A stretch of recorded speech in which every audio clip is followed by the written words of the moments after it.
안녕하세요. 사회통합 프로그램 4단계 한국어와 한국문화 중급 2 제11과 교육제도 같이 공부하겠습니다. 자, 11과 교육제도. 자, 교육 공부하는 거죠. 가르쳐 주는 거. 그리고 제도는 뭔가요? 제도는 어떤 일을 할 때 어떤 규칙 어떻게 해야 될 거예요? 어떤 방법으로 해요? 뭐 이런 거죠. 설명하기 조금 어려운데 사전을 찾아보시고 뭐 시스템 이런 의미가 있는 것 같아요. 그래서 교육제도, 교육 시스템, 교육제도라고 하면 어떤 것을 말하나요? 여러분, 한국에서는 초등학교, 중학교, 고등학교, 그리고 공부를 더 하고 싶은 사람은 대학교 이렇게 가게 됩니다. 그리고 한국에서 초등학교는 6년, 중학교는 3년, 고등학교는 3년 이렇게, 그리고 대학교는 뭐 4년 대학원 공부할 수도 있고요. 이렇게 공부를 하는 교육제도가 있습니다. 그리고 그 교육 안에서는 어떤 것을 공부하는 것인지 이런 것들이 정의된 것들이 있어요. 여러분들의 나라는 어떻습니까? 그래서 오늘은 한국의 교육제도, 한국에서는 어떻게 공부하는지, 아이들이 어떻게 공부를 하는지, 그리고 뭐뭐조차 하기 마련이다, 이런 문법 배워보도록 하겠습니다. 자, 여기 그림에 보면 여기 사람들이 있고, 자, 여기 가는 사람, 이 사람은 학생이에요. 이 사람은 학생이고, 여기는 아빠 엄마인 것 같고, 여기 지금 학교인데, 자, 여기 보면 대학 수학 능력 시험이라고 해서 대학교에 들어가기 위해서 시험을 봐요.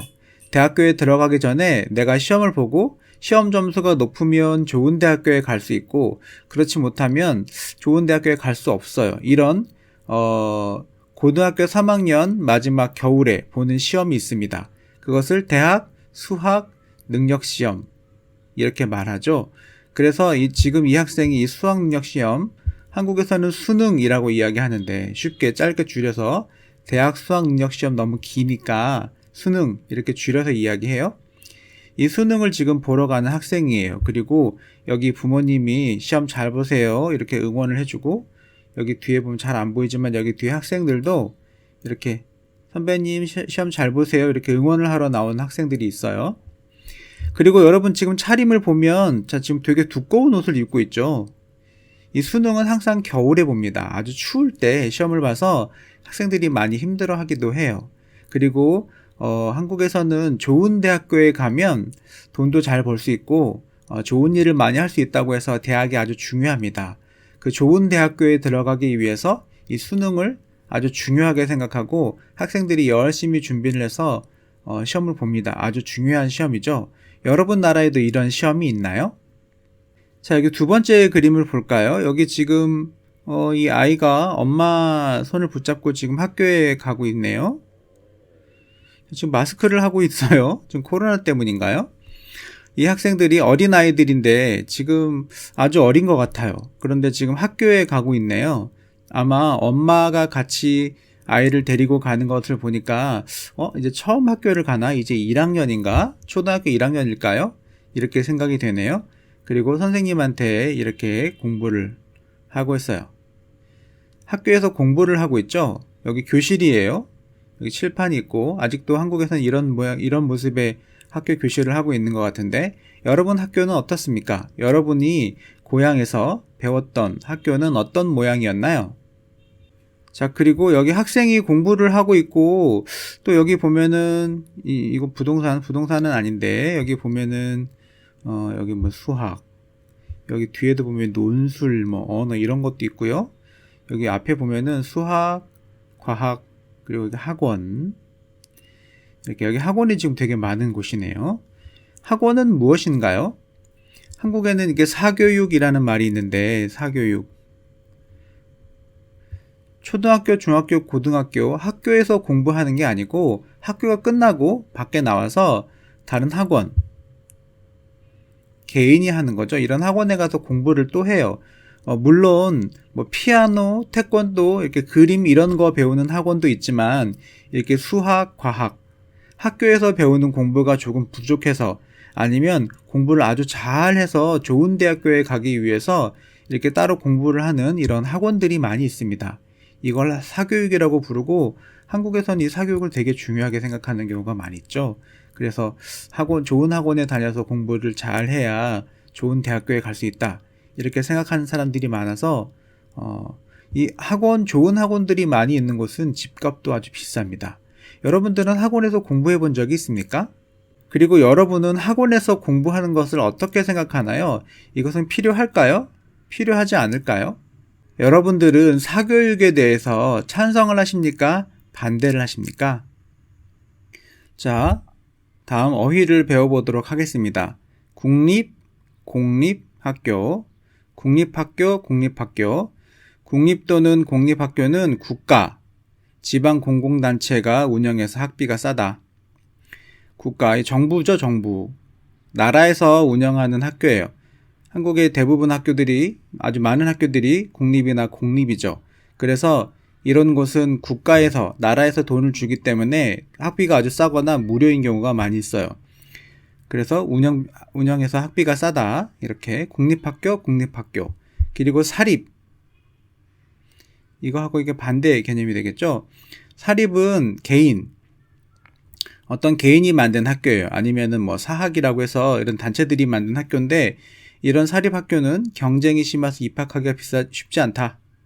경쟁이 심해요. 왜냐면 학교가 아주 좋아요. 학교 건물도 좋고, 보통 학교 선생님들도 되게 좋다고 하고, 또 그리고 비쌉니다. 그래서 돈이 많이 있는 학생들이 가고 싶어하는 경우가 많고, 이런 비싼 사립학교에서 공부를 하면 경쟁이 치열하기 때문에 나중에 좋은 대학교에 가기도 조금 쉽다. 이렇게 생각하는 사람들이 많이 있어서 사립학교 들어가는 것도 어려워요. 돈도 많이 내야 되고 비쌉니다. 그리고 대안학교. 대안이라는 것은 무엇인가요? 대안이라는 것은 어떤 할 수 있는 이런 일이 있는데, 이거 말고 이렇게 사람들이 많이 하는 그런 일 말고 내가 다르게 할 수 있는 거, 내가 대신 할 수 있는 거, 이런 걸 대안이라고 하죠.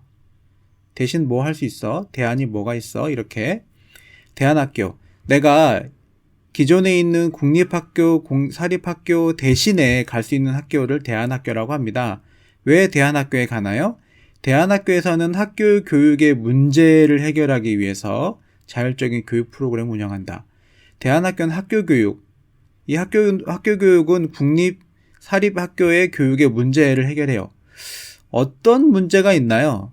국립학교, 사립학교 이런 기존의 학교들은 학교에서 공부를 가르쳐 주기도 하지만 보통 대학에 가기 위한 공부를 기본으로 하고 대학을 위해서만 공부를 한다. 이런 말들이 요즘 많이 있어요. 그래서 학교에서 대학을 가기 위한 준비만 하고 그 이외에 뭐 아이들한테 뭐 운동을 시켜서 건강하게 만들어준다든지 아니면 음악이나 미술 같은 것들을 가르쳐줘서 이렇게 예능적인 이런 것을 키워준다라든지 아니면 학생들이 이렇게 건강하게 생각할 수 있도록 인성 같은 것을 교육해 준다든지 그런 것이 아니라 그냥 그저 대학에 가기 위한 공부, 대학을 이렇게 좋은 대학교에 가기 위한 공부를 하는 곳, 이런 곳으로만 되어 있어서 지금 고등학교에서는 중학교에서는 배울 게 너무 없고 학생들이 너무 힘들어하고 또 학생들이 경쟁이 너무 심해서 학생들이 자살하는 경우도 많아요. 이런 문제점들이 있기 때문에 이런 학교를 적응하지 못하고 이런 학교를 싫어하고 이런 학교를 다녀오고 싶어하지 않은 학생들이 갈 수 있는 학교, 이런 걸 대안학교라고 합니다. 그래서 대안학교에서도 공부를 해요. 그리고 뭐 국어, 영어, 수학 이런 것도 다 공부를 하는데 아주 어렵게 꼭 대학을 가야 되는 건 아니니까 대학을 갈 수도 있습니다. 갈 수도 있는데 꼭 대학을 가야 되는 수업을 하는 건 아니니까 그런 공부들 이렇게 많이 하지 않고 취업을 할 수 있는 기술 같은 것을 배운다든지 내가 하고 싶은 공부를 따로 한다든지 이런 것들을 할 수 있는 대안학교가 있어요. 그래서 자율적으로 교육 프로그램을 운영하는 대안학교라는 것이 있습니다. 자, 그리고 공교육, 사교육 같이 배워볼 거예요.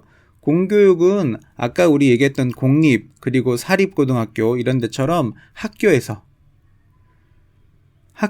가르쳐주는 게 공교육입니다. 그래서 국가의 제도 속에서 정부가 만들어준 시스템, 정부에서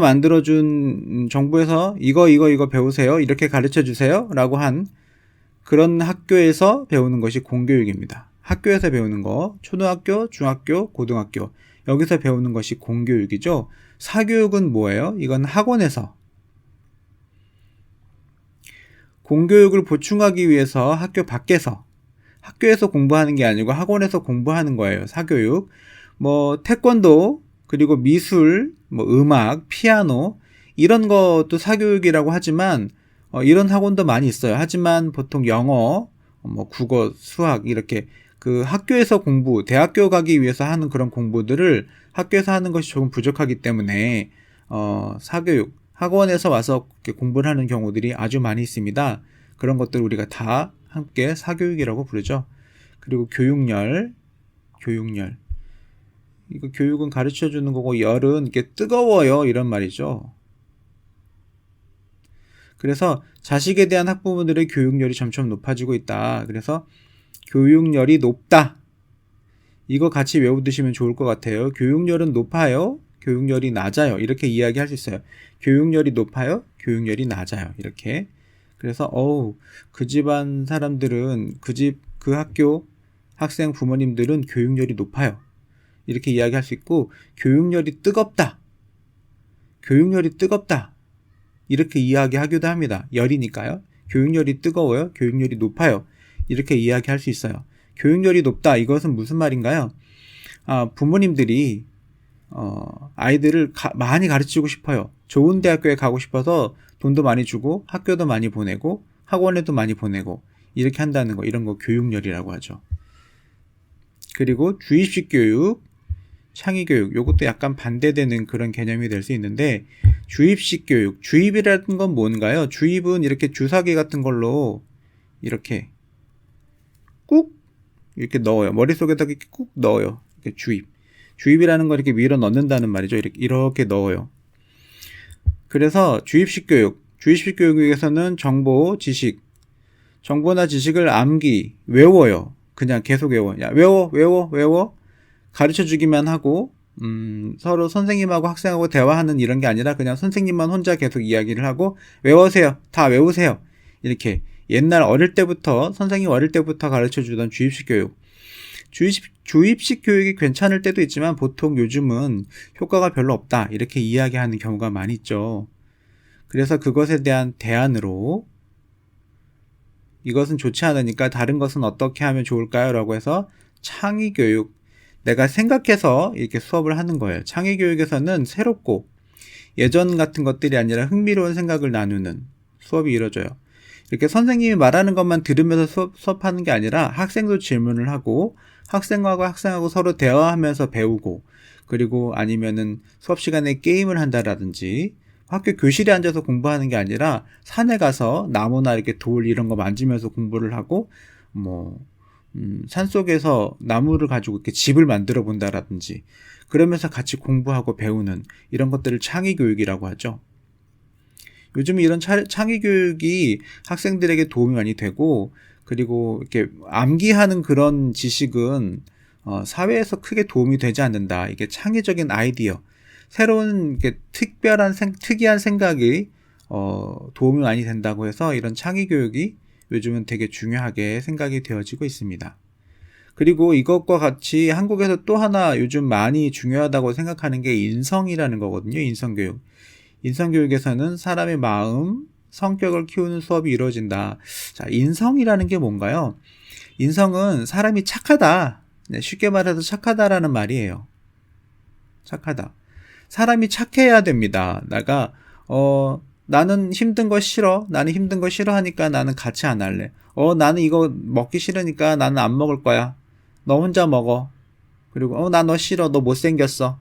이렇게 성격이 나쁜 사람, 나쁜 말 많이 하는 사람, 공부는 잘하지만 나쁜 말 많이 하는 사람은 친구가 없어요. 그리고 그런 사람들은 나중에 사회에 나가서도 좋은 직업을 갖거나 행복하게 살기가 어렵습니다. 요즘은 많은 사람들이 같이 이렇게 사는 사회이기 때문에 친구하고도 잘 이야기하고, 내가 하고 싶지 않아도 조금 참고 친구들이랑 같이 재미있게 할 수 있는 이런 것을 배우는 것이 중요합니다. 사람들이 우리 그것을 인성이라고 이야기하고, 인성이 좋다, 인성이 나쁘다.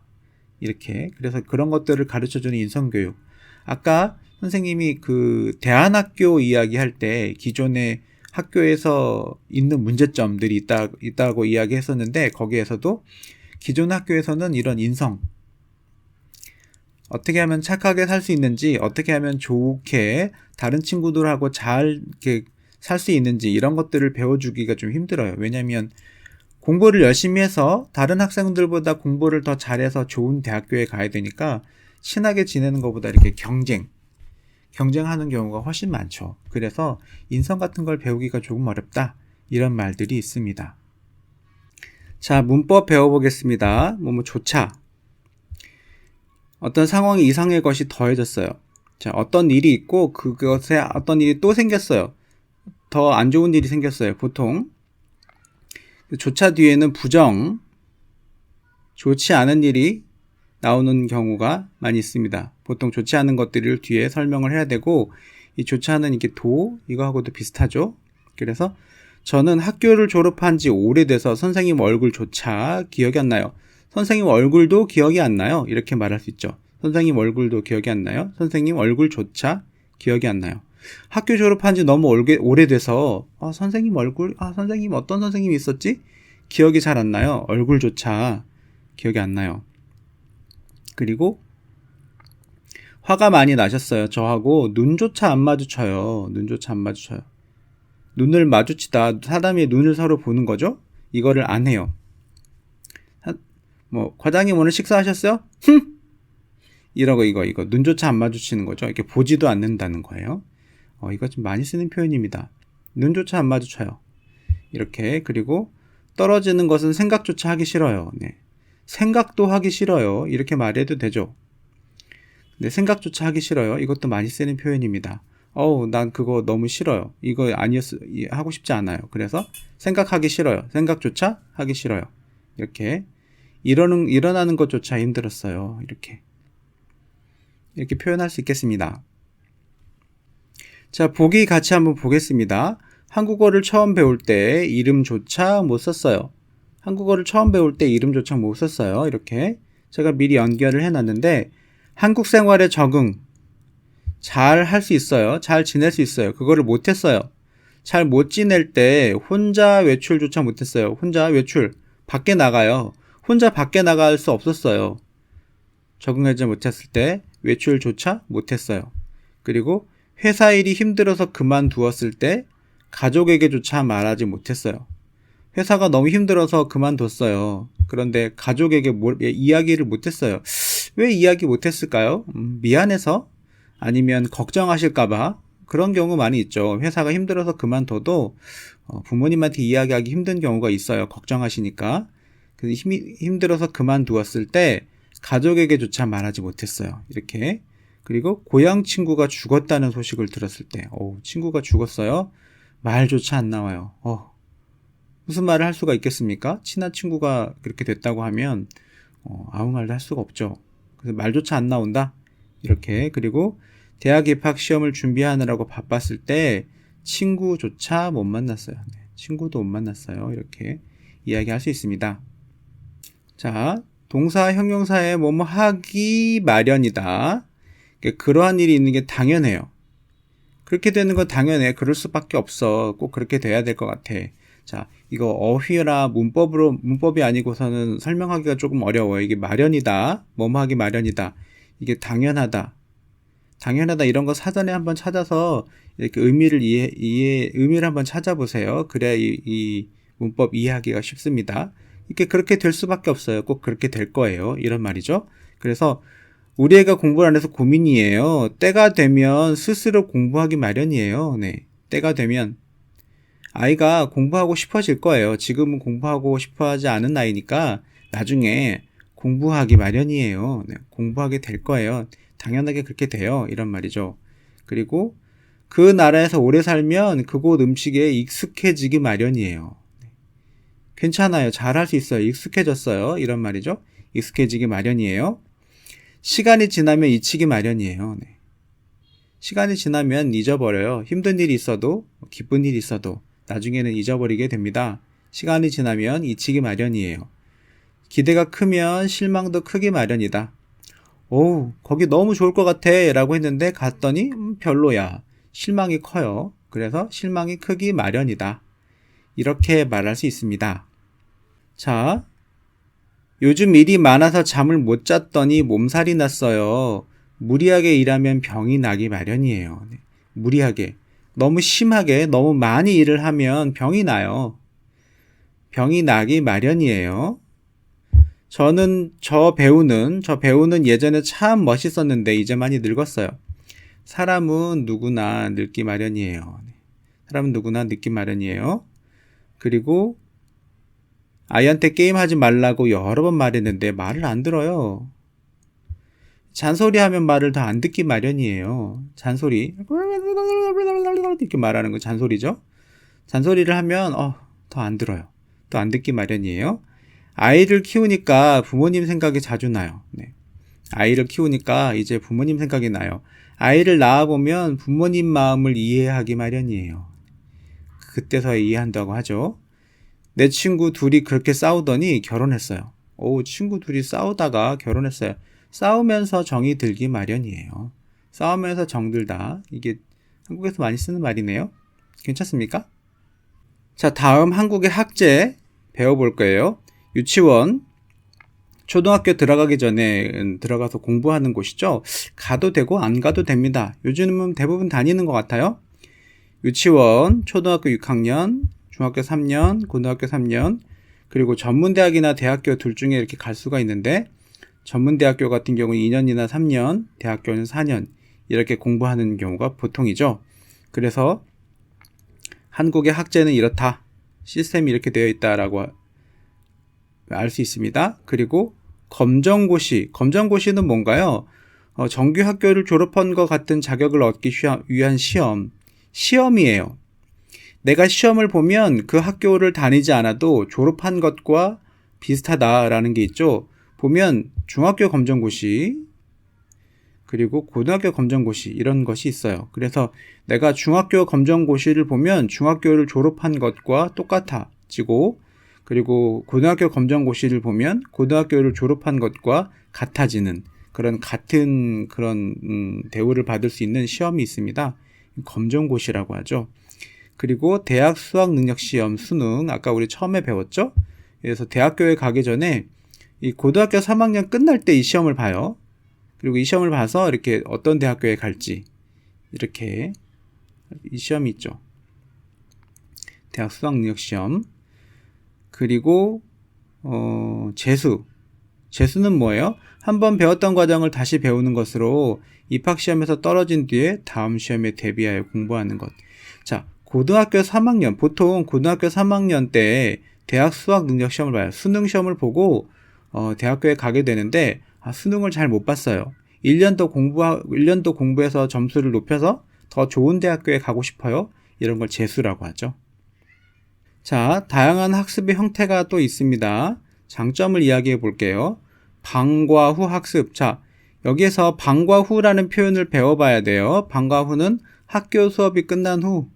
학교에서 공부가 끝나고 끝난 후에 이게 방과 후라는 뜻이에요. 방과 후는 학교 수업이 끝나고 나서라는 말입니다. 그래서 방과 후 학습, 학교 수업이 끝나고 특기나 적성에 맞는 교육을 받을 수 있어요. 특기나 적성. 내가 잘하는 거, 내가 하고 싶은 거, 이런 거 교육을 받을 수 있어요. 어떤 거예요? 피아노, 태권도, 그림, 음악, 악기, 이런 것이 될 수가 있겠죠. 그리고 보충학습. 내가 국어, 영어, 수학 좀 부족해서 학원에 가서 공부를 해요. 아니면 좋은 대학교에 가기 위해서 학원에 가서 공부를 해요. 이게 보충학습이죠. 이런 걸 방과 후 학습이라고 합니다. 사교육이라고도 하고요. 체험학습. 체험은 뭐예요? 내가 가서 해보는 거죠. 아이들이 교실 밖으로 나가서 다양한 경험 하면서 새로운 취미와 적성을 찾을 수 있어요. 내가 교실 안에서만 하는 게 아니라 직접 거기에 가서 산에 가서 한번 만들어 볼 수도 있고, 아니면 목장에 가서 치즈를 만들어 본다든지, 아니면 농장에 가서 이렇게 과일을 한번 따보기도 하고, 채소를 길러보기도 하고, 이런 것들 체험학습이라고 하죠. 그리고 선행학습. 정규 과정보다 먼저 배워서 학교 수업을 더 이해할 수 있게 도와줘요. 선행학습은 내가 미리 공부하는 거예요. 그리고 한국에서 조금 좋지 않은 선행학습이 많이 있는 것 같은데, 보통 초등학교 한 5학년, 아니면 요즘은 4학년까지도 하나요?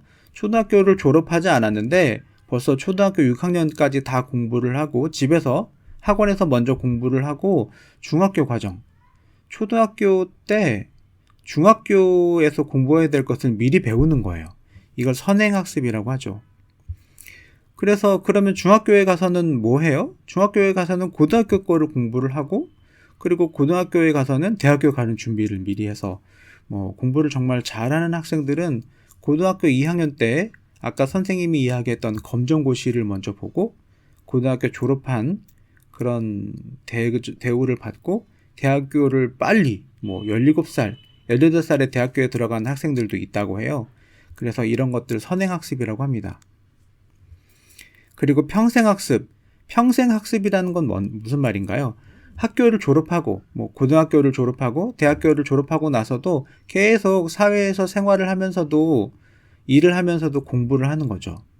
요즘 사회에서는 공부를 계속 하지 않으면 조금 어려워요. 그리고 공부를 계속하면 내가 보는 것도 많아지고 생각하는 것도 많아져서 꼭 돈을 많이 벌지 않아도 행복하게 사는 데 도움이 될 수 있습니다. 그래서 학교 교육을 마친 일반인들도 배우고 싶은 것이 있으면 언제든지 배울 수 있어서 좋아요. 평생학습이라는 것은 학교를 졸업하고 나서도 취미로 요리를 배운다든지 여러 가지 물건을 만드는 것을 배운다든지 이런 것도 있지만 학교 공부를 하는 사람들도 있고 자격증을 따기 위해서 공부를 하는 사람들도 있고 내가 지금 회사를 다니고는 있지만 다른 꿈이 있어서 그 꿈을 이루기 위한 공부를 하는 경우도 있습니다. 이런 것들을 평생학습이라고 하죠. 자, 읽고 풀어보는 문제 먼저 풀어보시고 선생님하고 같이 공부하겠습니다. 자, 1번 윗글의 제목은 뭐가 될까요? 여기 보면 한국의 학제는 이렇게 돼 있고 초등학교 과정은 이렇고 고등학교 과정은 이렇고 한국의 대학에서는 이렇게 가르쳐준다 라고 해서 한국의 교육제도, 한국에서는 어떤 제도를 가지고 있어요? 어떤 시스템을 가지고 있나요? 이거를 설명하는 글이 되겠습니다. 한국의 교육열, 한국에서는 이렇게 열심히 가르칩니다. 그리고 한국의 대학은 어떻게 입학하나요? 이런 것이 나와 있는 글이 아니죠. 물론 이런 것에 대학 입학에 관한 이야기가 있지만 전체적으로 초등학교, 중학교, 고등학교 어떻게 교육제도가 이렇다 설명하는 글이 있어요. 그래서 한국의 교육제도가 답이 되겠습니다. 자, 같으면 O, 다르면 X. 자, 한 학년은 1학기, 2학기가 있다. 이렇게 돼 있죠. 어떻게 할 수 있나요? 한 학년은 2개의 학기, 2개로 되어 있고 1학기는 3월에 2학기는 이렇게 1학기, 2학기가 있다. 이렇게 돼 있죠. 그래서 O입니다. 이렇게. 그리고 초등학교, 중학교는 의무교육이다. 이것은 내가 글을 읽지 않아도 미리 이걸 알고 있으면 풀 수 있는 문제죠. 여기 보면 초등학교와 중학교는 의무교육, 그리고 무상교육이다. 의무교육이라는 말은 뭐예요? 내가 꼭 배워야 돼요. 한국에서 태어나서 아니면 한국에 살면서 초등학교에 다닐 나이가 되면 꼭 배워야 돼요. 꼭 학교에 다녀야 됩니다. 중학교도 꼭 다녀야 돼요. 의무예요. 하지 않으면 안 돼요. 꼭 해야 돼요. 의무교육이에요. 그리고 무상교육, 공짜니까 공짜예요. 그래서 꼭 가서 공부를 해야 되고 돈을 내지 않고 가르쳐 줍니다. 이게 의무교육이라는 말이죠. O이고, 고등학교는 무상교육으로 학교에 다녀야 된다. 자, 무상교육, 고등학교는 무상교육이다. 맞죠? 무상교육이라는 말은 있는데 여기 보면 의무교육, 꼭 학교에 다녀야 된다. 이런 말은 없어요. 그리고 고등학교 3학년 과정은 무상교육, 공짜이긴 한데 꼭 다녀야 돼. 대부분의 학생들이 다니기는 하지만 꼭 다녀야 되는 의무는 아닙니다. 꼭 다녀야 되는 것은 아니거든요. 그래서 여기는 X입니다. 자, 그리고 공교육 이외에 초중고등학교를 졸업한 것 같은 자격을 얻는 방법이 있어요. 그게 뭔가요? 검정고시. 어떻게 할 수 있나요? 여기 보면은 이러한 공교육 과정 외에 검정고시를 통해서도 초중학교를 졸업한 것과 같은 자격을 얻을 수 있다. 이렇게 있죠. 이것은 그냥 기억해두면 꼭 이렇게 이걸 문제를 읽어보지 않아도 기본적인 지식이니까 알 수 있습니다. 그래서 검정고시는 초등학교, 중학교, 고등학교를 다니지 않고 이렇게 시험을 봐서 합격을 하면 자격증이 아니라 이렇게 졸업한 것과 같은 그런 걸 얻을 수가 있어요. 그래서 검정고시 이렇게 답을 얻을 수 있을 것 같습니다. 자, 평생교육에 대해서 이야기를 해볼 텐데 한국의 평생교육과정 두 가지 어떤 것들이 있나요? 여기 보면은 하나는 학위과정, 하나는 자격증 이렇게 돼 있는 거죠. 학위는 내가 대학교, 대학원 이런 것처럼 내가 가서 대학교에 가서 공부를 하는 거 이런 걸 학위라고 하고, 다른 하나는 자격증, 내가 요리를 하거나 어떤 시험을 봐서 이렇게 자격증, 라이센스 따는 거 이런 걸 말하는 거죠.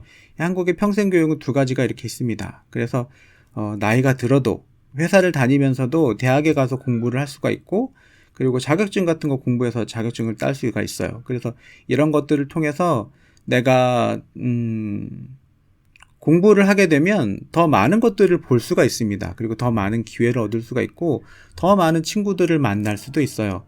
그래서 한국에서 요즘은 이런 평생교육, 내가 고등학교 졸업하고 대학교도 졸업했으니까 이제 더 공부 안 해도 돼요, 이렇게 생각하는 사람이 많이 없어요. 계속 공부를 하고 싶어 하고 특히 영어나 아니면 자격증, 그리고 나이가 좀 들어서도 학교 다닐 때 돈이 없어서 공부를 못했던 사람들은 대학교를 또 다니기도 하고 이런 경우가 많이 있는 것 같아요. 요즘 평생교육에서 인기 있는 분야, 어떤 것들이 평생교육에서 인기가 많이 있습니까? 여기 보면 인기 있는 분야는 주로 실용학문기술, 실무기술 분야다.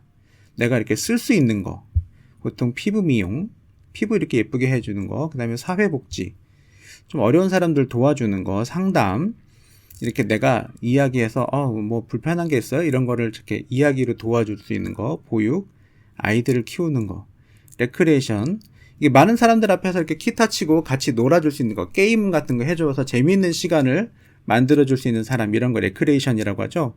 그리고 외국어, 영어죠, 영어. 그리고 여러분들도 취미로 이렇게 평생학습으로 배우는 건 아니지만 한국어를 공부하는 거, 이런 것도 이런 교육에 포함될 수 있습니다. 그리고 선생님이 여러 번 이야기하지만 여러분 나라에서는 어때요? 여러분 나라에서는 어떤 평생 교육이 있습니까? 한국하고 이렇게 비교해서 이야기해 보는 것을 지금 한번 생각해 보시고 나중에 이렇게 답변할 수 있도록 미리 준비를 했으면 좋겠습니다. 자, 오늘 수업은 여기까지 하겠습니다. 오늘도 열심히 공부하시고 다음 시간에 또 만나요. 자, 여러분 오늘도 화이팅!